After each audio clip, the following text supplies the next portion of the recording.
Hi guys, welcome back to explore literature. इस video के अंदर हम बात करने वाले हैं social and emotional learning subject के unit number 2 social relationship.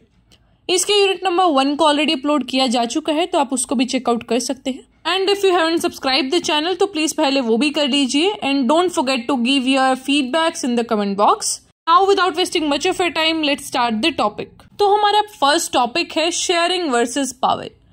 Power का मतलब होता है कि आप अपने पास ही सारी अथॉरिटी को कंसोलिडेट करके रखते हैं।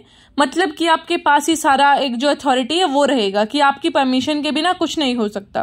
देन इज पावर शेयरिंग, कि आपने अपना जो रिस्पॉन्सिबिलिटी है, जो अथॉरिटी है, उसको शेयर कर दिया। तो मैं आपको एक एग्जाम्पल से समझाती हूँ। जैसे कि आप एक कंपनी के सीईओ हैं, ठीक है। अब ऐसा तो नहीं हो सकता कि आप सारे क्लरिकल वर्क भी आप ही कर रहे हैं, डेटा मैनेजमेंट भी आप ही कर रहे हैं। तो आपको क्या करना पड़ेगा, सारे काम को थोड़ा सा शेयर करना पड़ेगा। Then only you can do that.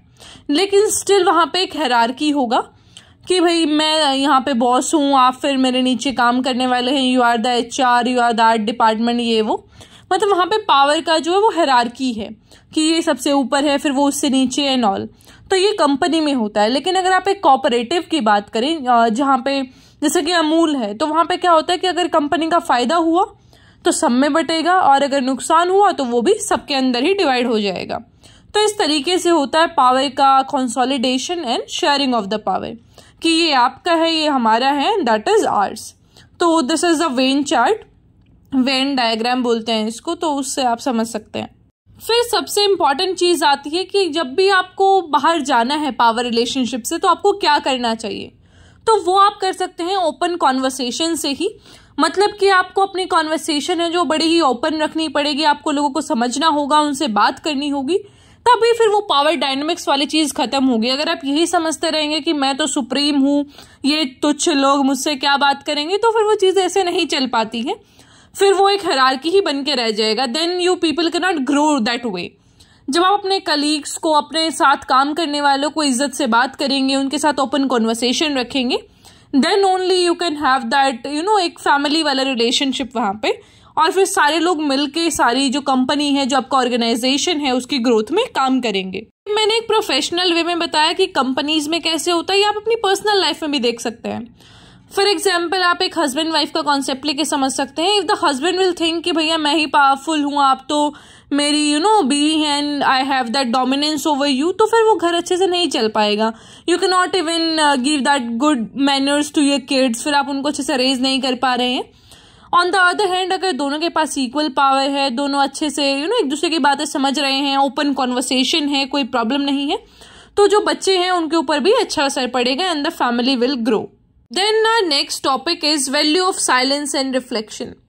देखो, जब भी इन लाइफ यू फील कि आप बहुत ही स्टक हैं, बहुत प्रॉब्लम्स आ रही हैं, कुछ ठीक नहीं जा रहा है, तो जस्ट स्टे काम, थोड़ा सा सोचो, इंट्रोस्पेक्ट करो कि प्रॉब्लम क्या है। क्योंकि आधी प्रॉब्लम तो आपकी तब बढ़ती है व्हेन यू आर रिएक्टिंग ऐसा अफरा तफरी में कि ओके ये हो गया, I have to do this now, अब ये होना है। तो you have to stay calm first of all.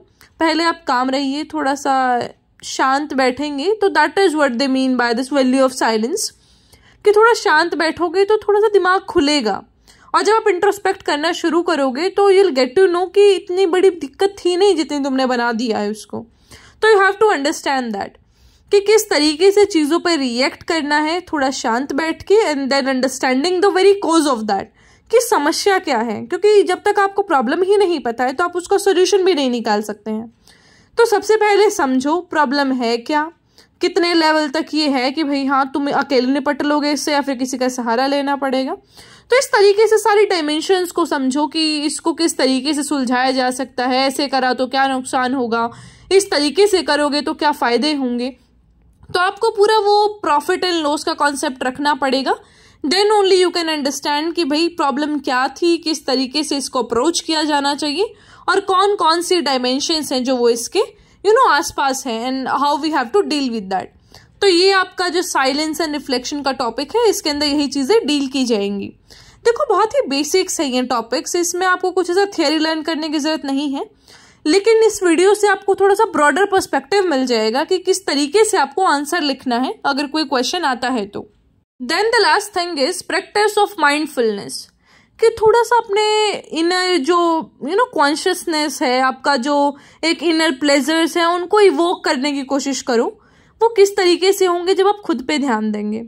ये जो सारी चीज़ें हैं चकाचौंध भरी, आई एम नॉट सेइंग कि बिल्कुल सब कुछ त्याग दो और दिस इज ऑल सारा सुपरफिशियल है सब कुछ, ऐसा नहीं होता है। Everything is important. Social media भी इम्पॉर्टेंट है, पैसा भी इम्पॉर्टेंट है, फेम भी इम्पॉर्टेंट है, लेकिन किस हद तक, उसका अंत क्या है, you have to understand that. कि वो चीज़ें तब तक ही अच्छी हैं जब तक वो आपके सोल पे, आपके दिमाग पे हावी नहीं हो रही हैं। ठीक है, आपको एक बैलेंस बनाना पड़ेगा कि असलियत क्या है, what is real and what is the real life.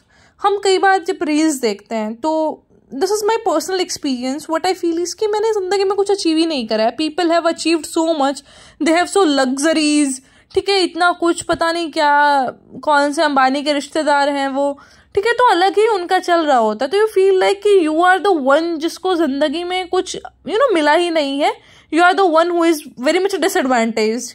ठीक है, तो ये चीज़ें इज दैट कि वो लोग पोस्ट ही वो चीज़ कर रहे हैं जो वो दिखाना चाहते हैं। Because I will never show you that ना कि हाँ मेरे साथ क्या हो रहा था। I will just show you कि हाँ आज मैंने गाड़ी ले ली। अब मैं पिछले इतने दिनों से गाड़ी नहीं ले रही थी ना, द स्ट्रगल बिहाइंड दैट, या फिर whatever the way they are following. तो मेरा तो मेन पर्पस बताने का सिर्फ ये है कि you have to focus on yourself. जो भी चीज़ें हैं लेट देम बी। हर इंसान का गोल एक नहीं होता है, हर इंसान इंस्टाग्राम पे इन्फ्लुएंसर नहीं बनना चाहता है, and those who want to be, good luck to them. तो जो जिस भी फील्ड में जो अच्छा करना चाहता है वो करिए। ऐसा नहीं है कि सिर्फ आप एक एंटरटेनमेंट या फिर इन्फ्लुएंसर बन के ही पैसा कमा सकते हैं। पैसे से भी अलग बहुत सारी चीज़ें हैं, satisfaction is one of those. कोई भी जॉब, कोई भी एक्टिविटी बुरा नहीं है तब तक जब तक वो आपके मेंटल पीस को हार्म नहीं कर रहा। You can be influencer, you can be a teacher, YouTuber, engineer, doctor, whatever you want to be. आप कुछ भी कर सकते हैं, बस अपने फाइनेंसेस को भी थोड़ा मैनेज करो, and the most important thing is mental health. तो वो तो we can not ignore. Alright, so that's it about this unit. I hope आपको समझ आया होगा। कोई क्वेश्चन, क्वेरी जो भी है उससे आप पूछ सकते हैं। I will meet the next video. Till then take care, stay happy, stay healthy.